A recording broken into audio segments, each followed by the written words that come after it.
Said it was made official today what the lockdown will continue in Spain till April 13th. How is everyone coping in general, day to day? It's a very good question. I suppose everybody's different, but I think there is a sense of kind of settling into a routine now, accepting the reality of the situation. I think increasingly even those people who were continuing to try and go to work, who were going out on the grounds that what they were doing was essential, I think that some of those people are starting to stay at home now. The government is going to, I think, try and reduce some of the rights that certain businesses have to continue if they're not essential services. But I think really it's kind of getting used to the idea that this will go on for a very long time. As you probably know, at the weekend, the state of alarm, which was initially open for 2 weeks, will go on for at least another 2 weeks. So we will be in this kind of lockdown scenario at least now until April the 11th. And of course, everybody hopes that that will be the end of it. But I think we're now all in a mindset that we know that it's possible that that will be extended again, and that even on April the 11th, this will continue. When we last spoke, Sid, we talked about the possibility of getting everything done regarding La Liga by June the 30th. That looks less and less likely as days pass. What implications does it have if they can't get everything settled by then?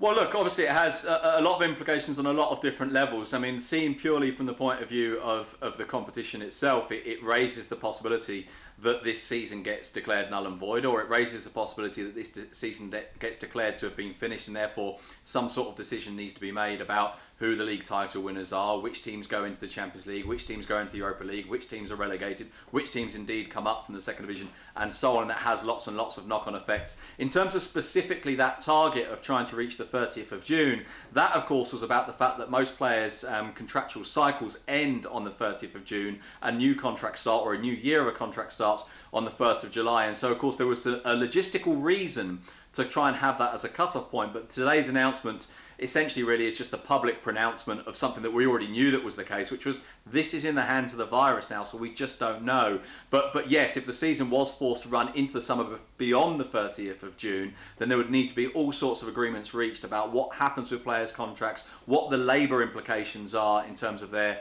relationships with their employers, who obviously are the clubs. Meanwhile, the front page of Marca and AS, no surprise, dominated by the news that former Real Madrid president Lorenzo Sanz passed this weekend. Marca going with goodbye to the president who brought the European Cup back to Madrid. AS, the man of the seventh, of course, very significant when it comes to the history of Real Madrid and how he'll be remembered, Sid. Yeah, that's the focal point of the immense majority of everything that's been said since he passed away. I think it's very difficult to properly overstate just how significant that 7th European Cup was. Now, a lot of our viewers will have seen, of course, how significant it was for Real Madrid to finally win the 10th European Cup. They've been waiting for 12 years. There's that Sergio Ramos goal. There was a real pressure and obsession about winning that trophy again. And as I just said, that was 12 years.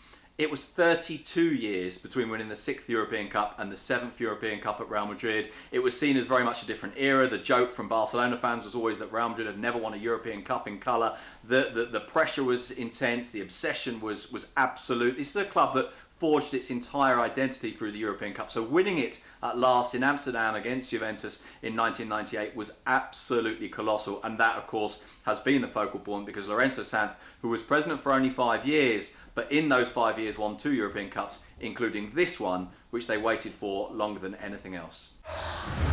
Well, thank you very much for watching ESPN on YouTube. For more sports highlights and analysis, be sure to download the ESPN app. And for live streaming, premium content, and let's not forget as well, ESPN FC 7 days a week. Subscribe to ESPN+.